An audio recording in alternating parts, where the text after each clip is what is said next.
If you are animating for VFX, you need a scene setup with the correct camera motion and the video in the background. You cannot do camera tracking in Cascadeur, but since the latest versions, the camera import is more reliable than it was before.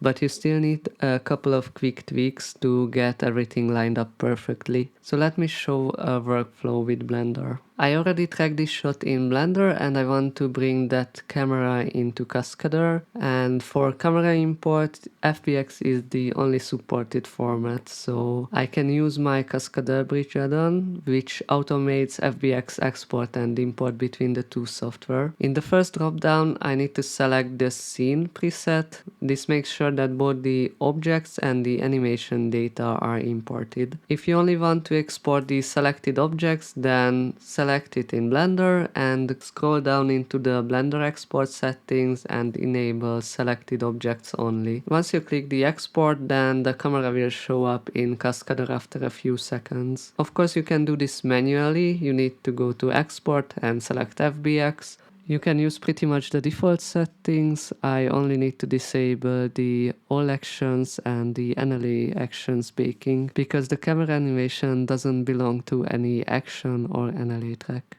Then in Cascadeur go to import FBX and again choose the scene preset.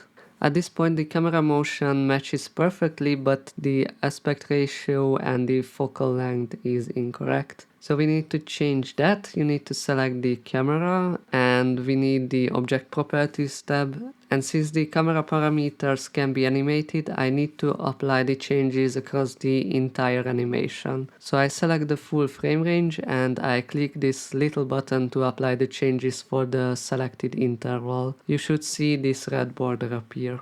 Now I just copy the same camera settings from Blender. These values depend on each other, so I'll ignore the field of view. And the parameters I need are the sensor size, which is correct already. I need the aspect ratio, which is 16:9, and then finally copy the focal length. And the last thing is to set the camera scale to 1. And finally we can set up our reference, which actually will be quite easy. We will need to apply the video as a texture on the camera, so make sure that the camera is still selected. If you are importing a video file, go to File, Import Reference, and Cascadeur will convert the video into an image sequence. So first you choose the video file, then you need to select an output folder where the images will be created. And also you can select the frame range. In my case I already have an image sequence because I needed it for tracking the footage and I don't want to duplicate the images, so I will instead cancel the import and I will go to View and Bind Textures. Then I will select all the images from the sequence and apply it to the camera.